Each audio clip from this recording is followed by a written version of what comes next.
Ahead of the elections, the federal government says President Muhammad Buhari is not a threat to the media. So we are asking, how free is the press in this dispensation? Nigeria currently ranks 16th amongst countries with the highest inflation rate, and as residents grapple with rising cost of food and commodities, what is the way out?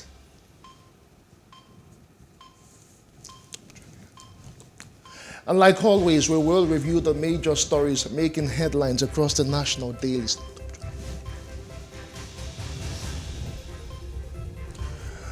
Good morning to you. This is The Breakfast on Plus TV Africa. I am Justin Akadonye. And I am Messi Bokpo. It's good to be back on your screen this beautiful Tuesday morning. Like always, we will move straight to what is trending across various social media spaces. And the first one we will review this morning, God wanted me to be with Tobi, DJ Cuppy is quoted as saying.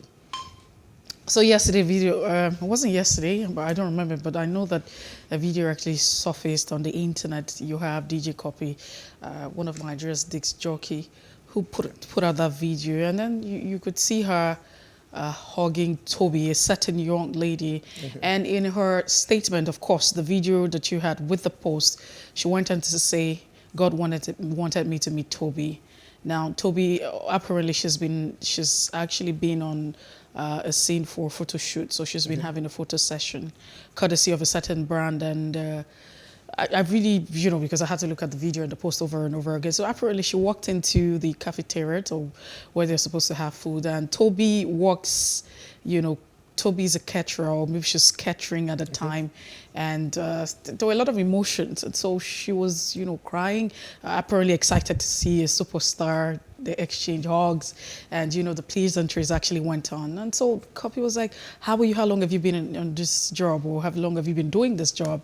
And she wanted to say, I just started the job recently. Are you in school? And she said, no, I'm not in school. Why?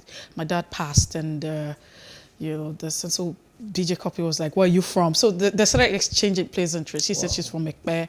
And she says, okay, that's really great. I'm also from Ekpe, and that's nice. But, I love education. And she said, yes. So, that's how the conversation went. But it's a good thing.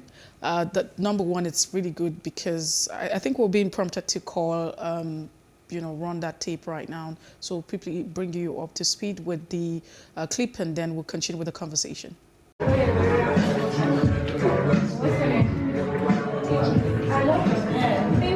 we get tissue for what? Can we get tissue?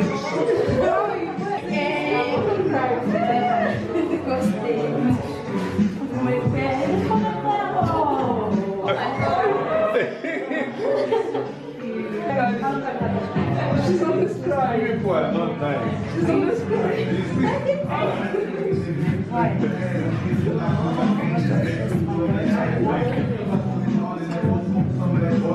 You know me at school. You want to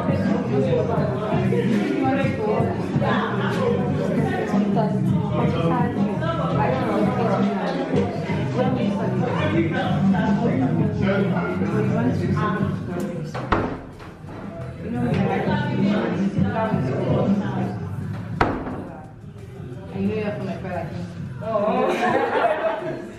So, if you don't want me and you to fight, you have to promise me to go to school. Are you sure? Tobi. So, Tobi, I'm going to pay for your school. And you have to go to school. Yeah? You promise? Stop it, Tobi. Stop it. Stop it. Yeah, because you and me are twins, see? We have the same hair. You're from Ekpe, and I'm in school, so you have to be in school too. You're 18. Do we have a deal? You promise? So you're going to study hospitality.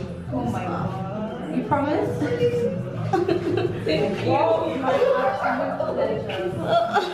Pleasure. So let me go and finish work. So I can make money, so I can pay for your school.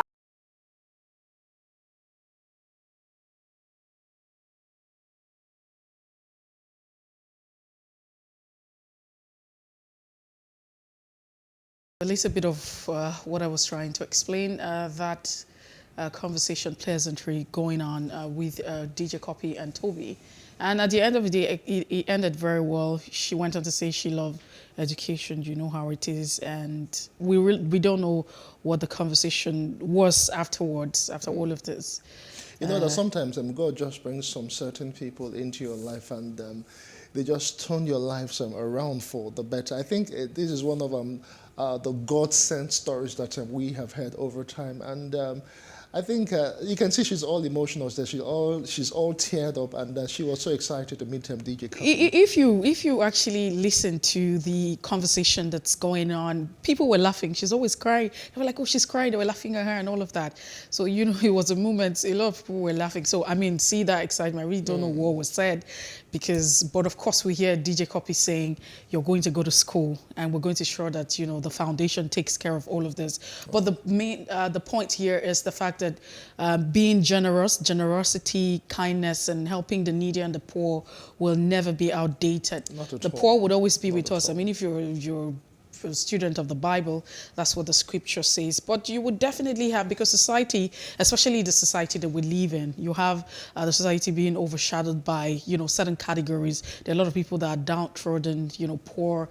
And just as some people want to make success, others do not have access to, basic things of life. Say, for instance, food, shelter, clothing, education. And some people have moved beyond that strata. And I say that this is very commendable of DJ Cuppy, and we hope that we have more of DJ Cuppys. Yeah. I know a lot of persons are doing great stuff, but we want to see all of this. Not all the time we constantly wait for government and wait for government to do stuff.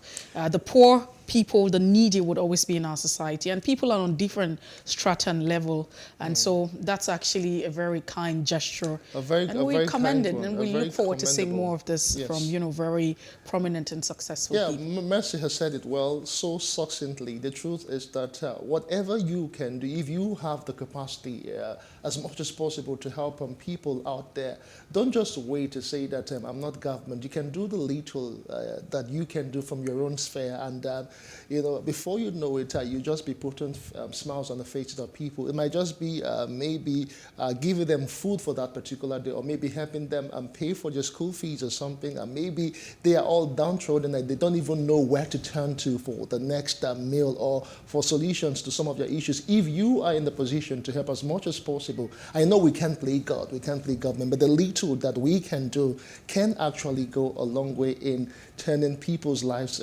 around for the better, positively. So just do the little, the best you can do at every point in time. That's just the message we're trying to pass across this morning.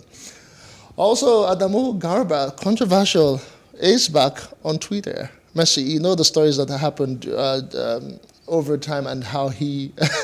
a whole lot of Nigerians, when they mention Adamu Garba and all that he has said concerning Twitter and, in the wake of the ban and every other thing, But we're surprised that he's back on Twitter.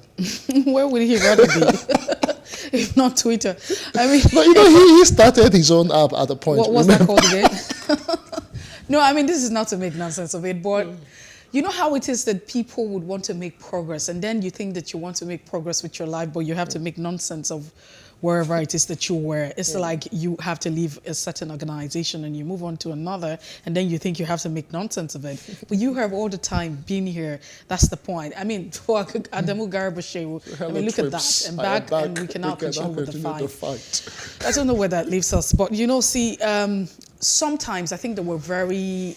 So you find out that it has become part of our culture. I'll take, for instance, we have a politician. This is an election period, and we make a lot of statement. And so you have people come out and say, you know what? We're going to make Nigeria like Australia. Nigeria is going to become like Japan. Promises. This statement has been going on. If you want to begin to trace it way back, you find out several prominent leaders, past president, of course now they're past president. Yes, they make some of the statement, and this is just mere statement. And so it takes a lot of work. These, Twitter didn't just wake up and happen. And no one is saying that you can't have, such, but of course, what premise are we talking about? Where's this coming from? So I really don't know. When I saw that tweet yesterday, it was, quite hilarious for me and very comical, I'd like to say, because hella tweet. Should we take Adamu I am back. Garba Let's Adamu continue seriously? with the fight. Should we take him seriously? I just feel that sometimes some things are just left to be, just better to be left lying low and not even concentrate so much about. Because when you give a lot of things or a lot of comment, a lot of people too much attention, they feel to want to feel so highly about the situation. But sometimes they just let it just slide and just move on. So welcome back to Twitter, Adamu Garba II, and we wish you well in the fight that you want to continue. And someone said that, welcoming back to Twitter, say welcome back to Twitter. The conversation has moved beyond what you know. We're having intellectual conversation. I hope you're able to grasp it. And that's what happened in that particular space. There's a whole Twitter lot that has happens done, on Twitter. Yeah, a lot actually happens you have the good, the on bad, Twitter. and all the ugly. And, so the conversation has actually changed. For me, I just kind of really find this very awkward. All right, let's leave Adamu Garba for one bit. And the Flutter Wave is also in the news, and there's alleged fraudulent activities going on there. And I remember David Hudney, the writer, well, he was supposed to do some sort of a piece that never really happened. And there's a whole lot that happened with the back and forth. But Messi, I don't know if you actually followed that particular story. Yes, I saw, because I follow David personally on Twitter, and he follows back. So, I saw all of that feeds, and I try to follow the story. But let's not forget that there was a certain time where we had the buzz on this micro-blogging platform where you had the issue of horrible boss experience, horrible bosses, toxic workplaces, and all of that. So apparently, David had put out this report about, certain activities been going on. According to him, it took 6 months, to unveil all of this. The issue of bullying, the issue of assault, what have you, I think sexual as well, all of this. But the highlight, because it's quite lengthy, that article is quite lengthy, and the story is really, really, really very long. And so to cut it short, a certain employee who's no longer an employee was deprived of certain benefits that was contained in her letter of offer and all of that she was entitled to. And long and short of it, she's just getting to the part because it's more like the highlight. She decided to seek legal redress. Of course, that's why you have the court and that's why you have the judiciary, that arm of government, that people can actually seek redress in case their rights have been violated. And so it's the young lady, ex-employee of this organization, felt that her rights has been violated, and she took it up. Now, the funny thing is that the legal firm that she hired, right, to represent her, at the end of the day, after she had made some payment, turned out to, drop the case and rather picked up the case, for the company, and decided to represent the company, the organization.